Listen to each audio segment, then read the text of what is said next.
Willkommen, bienvenue, welcome once again to another live stream. This one is part of the Cladding Matters movement, if you want to call it that. It's not just a channel anymore, it's a movement spearheaded by Mr. Steve Day and some of the incredible work he's doing recently, and supported by Silas, people like the good lady Wendy Gibson, and of course Hamish McLay, who was the inception of this channel and a number of others. You may recognize him from Property Quorum, where he was late on it, and It's a Kind of Magic, which was on Wednesday. But today we're talking strictly about cladding, about risk to life, and the question is, should property companies and big builders continue to receive funding while risk to life exists? As usual, I'm mercilessly throwing Hamish straight under the bus. According to some of the articles I've been reading recently, I've some elements of concern, and I guess it's been going on all along, but it's only recently that I've become aware of it myself, and probably through work that I've been doing with Steve initially, when Steve and I sort of first met several months ago, to find out there are lots of things that go on with the building industry that, although I've worked within property for 20 years, I knew absolutely nothing about.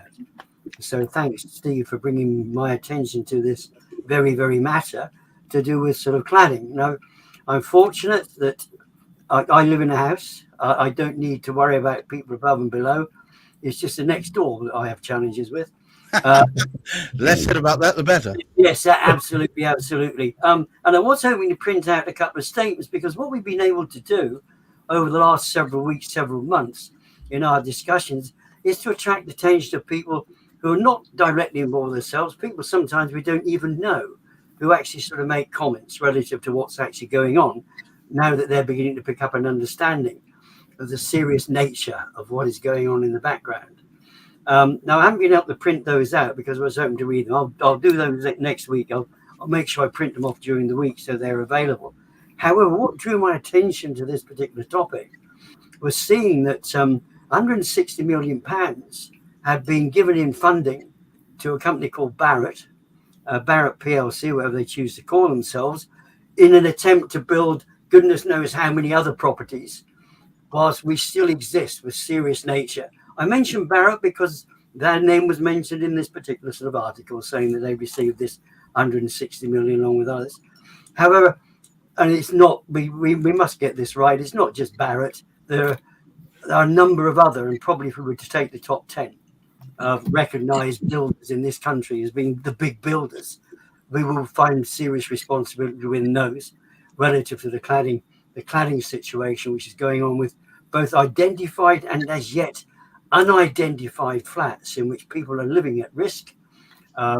Value of properties reduced significantly, and overheads very, and I can't understand how people like this are attracting funds whilst they have built an alarming number of properties which people are still in a condition of fire risk, like they are in Royal Artillery Quays, where Steve is.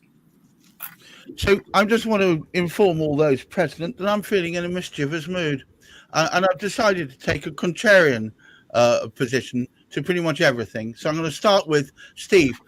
Shouldn't you just pipe down and let a big reputable company like Barratt's get on with it and sort their own life out? Well, that's on the assumption that they can sort their life out. And I'm afraid, even if the government helps the builder, try and cover all these partial remediations up, which leaves flammable material, they're being ousted by the insurance industry, which says, well, we don't really believe the risk is low. And the problem the builders have is they don't have any any comeback post Grenfell for leaving combustible material on. So I would say that it's impossible for the builders and the government to keep this under wraps, because the insurance industry are rejecting it. Next year, we're going to have the lenders with the new banking standards called Basel 3.1 coming in January 26. And that basically means any building which is deemed permanently impaired, and that could be a building where the government's written you out for all protections under the Building Safety Act, leaseholder protections for all these ruinous remediation costs. That's pretty permanent. That's pretty much a high impairment, which means you're on the hook for all the costs. The partial protected, and also those that do go through the 2 years of hell for the remediation with flammable stuff left on the buildings without any fire performance test evidence, which condemns them, as per Property Mark and the Association of British Insurers to the BBC a couple of weeks ago, who confirmed this, to permanently high insurance, which makes the flats unsellable. That's pretty permanently impaired as well. So I think the insurers and the lenders will not allow this to go on. But surely, as one of your neighbours pointed out so pointedly recently, naming no names, that people like you rattling their sabres just bringing the whole place into disrepute. Well, that's a fair assumption if you don't take into account the issues. But if you look at the safety first, you're basically, if you take the view that I should just be quiet, you're basically saying that the fire stairs at Royal Artillery Quays, which is wrapped in highly combustible XPS panels, should stay on, going against the advice of the National Fire Chief Council that said no fire stairs should have any flammable material on. Well, surely the government are expert at this sort of thing, aren't they? Why do they need to?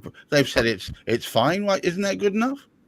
Well, it depends if you want to take the government or the fire brigade that goes into these buildings and puts the fires out. The people taking the risk in Grenfell probably should have been listened to a bit more, that were putting out the fires. I would say the government has had its own sort of day in court with the Grenfell report that was released a couple of weeks ago, where the department was condemned for ignoring residents' advice, crying out for the material to be looked at because it's highly flammable, and they didn't believe the government was listening, and they weren't, and they admitted it. And I would say we're having the same problem. The government is silent on the fact that the remediations going around the country are partial, leaving flammable stuff on without any test evidence. It's happening again. They're being silent, silencing me.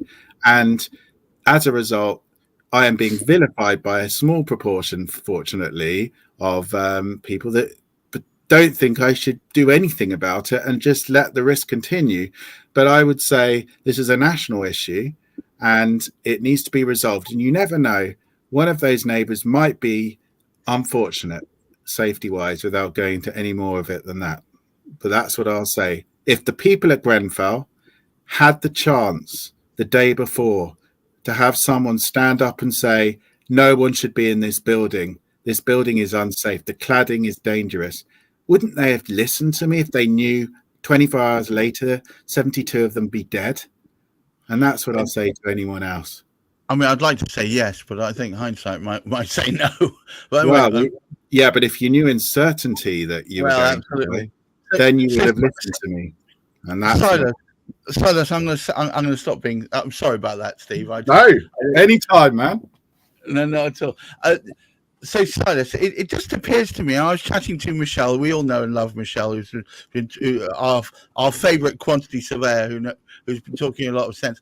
She said that all buildings have flammable material on them.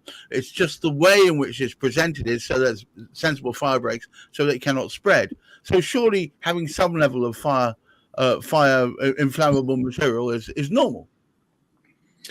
Well, that is a fair assumption. So, for example, timber frame housing built from timber, highly flammable, but is then covered over with 1 or 2 layers of plasterboard, which one would like to think offers an adequate fire break. The point is that we would like to think fires don't break out, and therefore the risk is very low. And I'm sure from an insurance point of view, if you looked at all the buildings that ever caught fire every year, the risk is probably very, very small.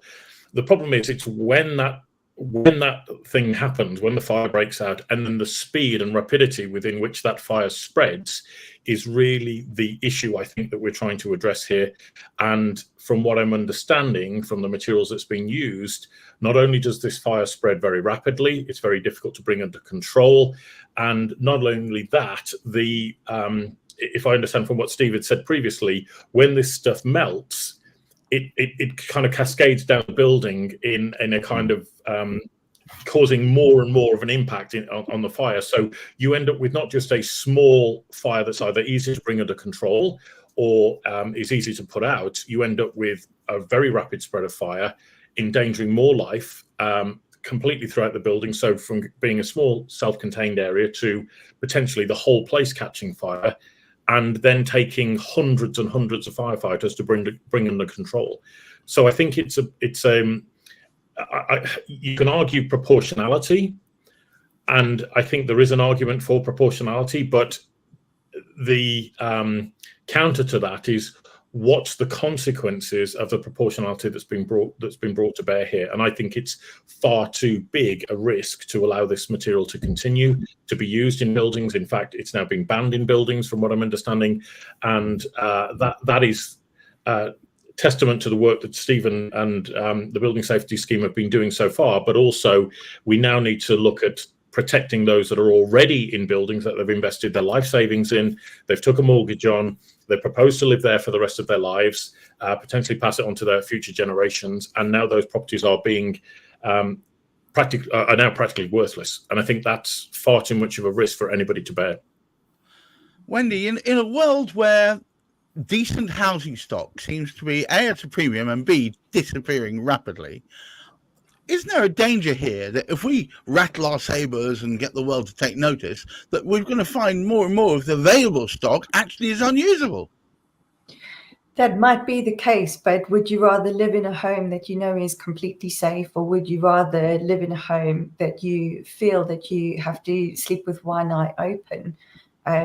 My real concern in all of this is the fact that it doesn't appear that reputation is taken strongly enough into account, specifically within procurement processes. I know that all the house builders and Barrett themselves, just to go back to Hamish's statement right from the beginning, that's been awarded this large contract, they would have had to have gone through a very rigid procurement process through the government before they were awarded this contract.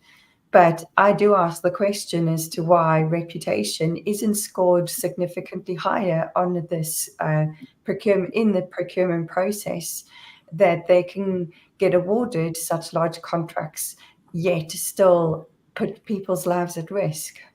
I think it's perhaps, remember in the 80s, there was a line in the tech industry which I used to inhabit, which was no one ever got fired for buying BT. And in the same way, it's, I think, people don't get fired by choosing the big, solid, safest houses, pun intended, Barrett's or whoever it is. And I think that's part of it. I work as one of my clients within the tendering process, which I know they would have gone through to get there. And it's a very rigorous process, but there's an assumption that certain things have been cleared. And I think maybe not cleared to everyone's satisfaction. Hamish, are we in a position now where if what comes to light truly comes to light following Steve's miraculous and rather striking push as he's done, and more plaudits to you, Steve, although the fight's not over yet, that we're going to uncover so much that it could potentially bring down these great monoliths of the building industry?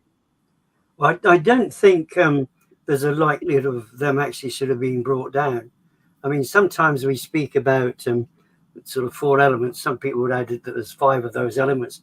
We have earth, we have earth, fire, water, and what I can't remember the air. And air. Now, many of these are actually combined together in what goes on in these flats. But there are four aspects to me that belong within what we're speaking about.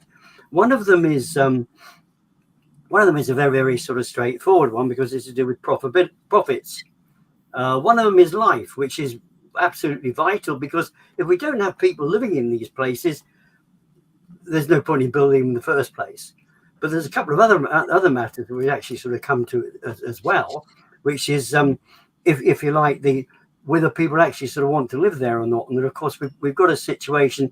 Would you like to live in somewhere that has been designed so somebody make profit, where risk of life is, pretty well sort of immaterial, because we consider the profit to be the most important aspect?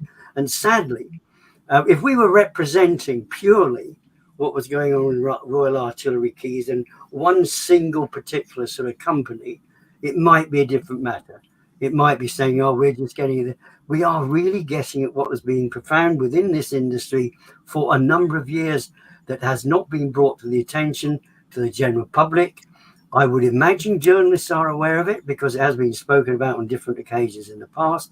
But quite clearly, there is a method of procurement within the building industry which is considered perfectly acceptable, which you wouldn't be able to find anywhere else where safety was an important aspect.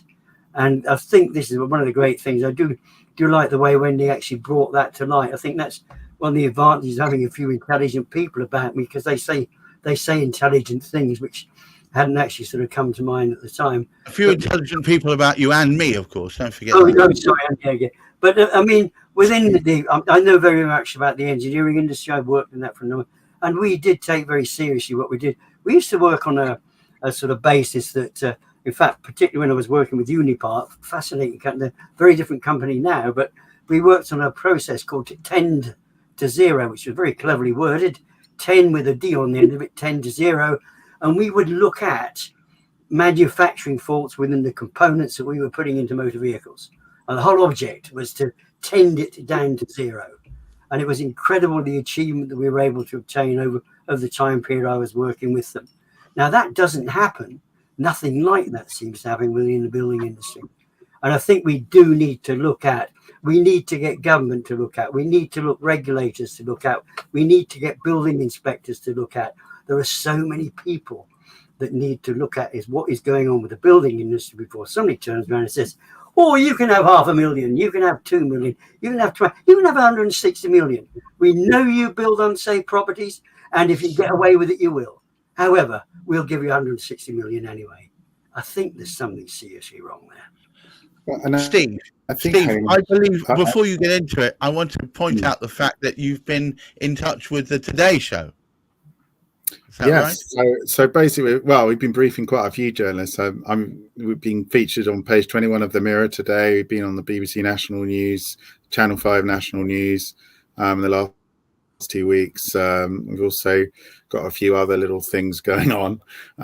And the main issues, I wrote to the government yesterday, MHCLG, basically disappointed actually that they have endorsed Barratt's plan to leave highly combustible flammable panels on 16-storey fire stairs, going against the advice of the National Fire Chiefs Council without any fire test evidence to show the risk level of leaving these panels on. So going against the so-called risk-based approach the government mandates for these remediations. They don't know what the risk of leaving these panels on, and yet they're able to go against the National Fire Chief Council advice. How do they justify that? Well, I was surprised that the Barratt, in a letter to my MP, claimed that the government department, MHCLG, endorsed their proposal to go against the fire brigade's advice to leave all the flammable stuff on this fire shaft of 16 stories. So I've picked that up with them. I've asked them why they, instead of the building safety regulator, who are the actual body that should be looking into these remediations, have made their own kind of bespoke determination. And we'll find out if it's really the case that they did say that, or maybe it's a little bit of wishful thinking from Barratt. But on top of that, didn't you mention to me that it's the wrong glass in there? Yeah. That you've got a fully glazed column that firefighters are supposed to venture into, which would be raining hails of shards at them. Yeah, it's just toughened glass. There's no fire rating. Unfortunately, the building regulations allow them to get away with it, but there's no fire rating on the glass. And the way toughened glass breaks up, and I had a glass engineer explain this to me, is it shatters in sort of dinner plate type jagged sizes. So it doesn't sort of do what a windscreen does on a car. It's really dangerous and it's heavy, and it will just fall on the fire brigade coming up this flammable fire shaft. Packed full of XPS. So, it's a really nice, safe way to go up 16 stories of the hose. And that's what their government is meant to be endorsing, according to Barratt. And it's supposed to be as safe as possible, is it not, to climb into Well, one of they these? call it fire shaft towers now. Fire shaft towers. Yeah. Well, it should be called an episode of Raiders of the Lost Ark, it sounds like to me. Raiders of the Lost Ark, I think. Yes, exactly. Silas, surely there must be a hint of progress, a hint of movement towards some level of sanity in all this. Can you tell us something positive, please? Well, I would just say, listening to Hamish and Steve, I do hope that Barrett never branch out into making aeroplanes. And I can imagine if they built one of those and it fell out of the sky, we'd be asking all sorts of questions. But I do think that the noise that's being generated here, I mean, this to me is akin to the bankers all receiving bonuses after they crashed the world economy in 2008, yes. Right? Yes. And I think that as we saw in the post office scandal, the more public interest that is brought about this, the more the British citizens get behind this. And it's almost, I suppose, what we're encouraging is almost a boycott of actually saying these products are not fit for purpose. Why would you buy them? If a car manufacturer, a plane, a lift company, escalator company, anybody who created something similar had this safety record, they'd be out of business within a week. So the only way that they're continuing is through this support of being given a huge amount of money. But I think with public pressure, with public opinion, with the work that Steve's doing, with Lord Lytton as well, it seems to be that we are seeing some real light at the end of the tunnel. And I would hope that this now creates a future where multi-story buildings can be built, they can be built safely, they can be inhabited safely, and people's investment into their hard-earned cash into a new home can be protected forever. And I think that's really the future that we're trying to paint here, which I would very much like to see that we'll step into over the course of the next year or so. Wendy, can I have a final comment from you about the future? Do you think that if we get some sort of agreement on this, we could pave the way for safer homes that people can assume will be a place they can be their forever home? I would love to say yes, with hope, but we really need an enormous cultural shift, I think, within the building industry, one towards that of safety. Just to bring back to something that Silas alluded to earlier, if you were buying a car, and obviously most people buy cars a lot cheaper than homes. If a defect is discovered within the design or the engineering or the manufacture of those vehicles, the manufacturers are required to do a recall and fix the issue. So why is something like that not considered a requirement within building of homes, when people can lose just as many lives can be lost because of dangerous homes as they could be because of cars or dangerous cars on the road. So really, we need a cultural shift towards safety. Well, and that's basically what the old scheme does. Just to be clear, that is exactly, Wendy, what we're doing. And just to be clear, Barratt Homes has a 1 in 3 life-threatening defect rate for blocks of flats as per the developer contract data of July. So, and the worst one is over 2 in 3 from Taylor Wimpey. They have a 77% life safety critical defect rate on. So 1 in 3 won't put your life at risk. That's what we're saying. So let's not pretend that these builders should not be awarded contracts like the MAID partnership, a tie-up to build, what do they say, 10,000 plus homes and flats and all the rest of it with Lloyds Bank and Homes England. They've been rewarded with public money, public backing, the government are backing them. They have a 1 in 3 life-threatening defect rate of flats. Why is that allowed? And until the government are forced, I'm afraid, they don't do it willingly, are forced by a rejection of these dangerous buildings, a rejection of the watered down remediation standards, a rejection of building regulations that don't really care what you put on the building as long as it's signed off, then this will continue because the bottom line will always win. And my campaign is to change their bottom line, to help them understand that where we are is where their future is and not where we are currently. And that's the work me and all of us are doing here. Hamish, would you take us home, please? Oh, I don't know quite where to now. I think we've sort of lost track. Even the track behind me looked a very pleasant one. But within what we are discussing, of course, we've had a very much a sort of focus. And if it were just that one particular area of London, but within that council area of London, there was a building, and I think in that, Steve could probably remind me, was something like 200 plus flats. And the chief of council turned around and said, look, hang on, guys, you have not met the building regulations for this. People should not go in there. So what did the builder do? Started putting people in there. You can't get out 1,000 people. There's no way you can take the 1,000 plus inhabitants of Royal Artillery Quays any more than you can take people out of the 10,000 plus recognised. These are recognised buildings in England and Wales. So we've got a tunnel there. It looks as though it's got a big block in it. I do hope people are looking and people are listening and people will do something about opening it up. I'm a normally optimistic fellow, and I find myself a little bit despairing. It's almost like when you've taken the dog that's done the whoopsie and rubbed its nose in it and it still doesn't recognize it, it's got a poo on its nose. I think that's the situation we're at now. They need to take advantage of this knowledge, get off their asses, admit to their failings and make it happen so we don't have to go through this nonsense ever again. Thank you once again, Steve, for illuminating us. Silas, thank you for helping make sure that things that were completely opaque are slightly clearer. Wendy, for being the voice of good sense, and Hamish for holding the damn thing together in the first place.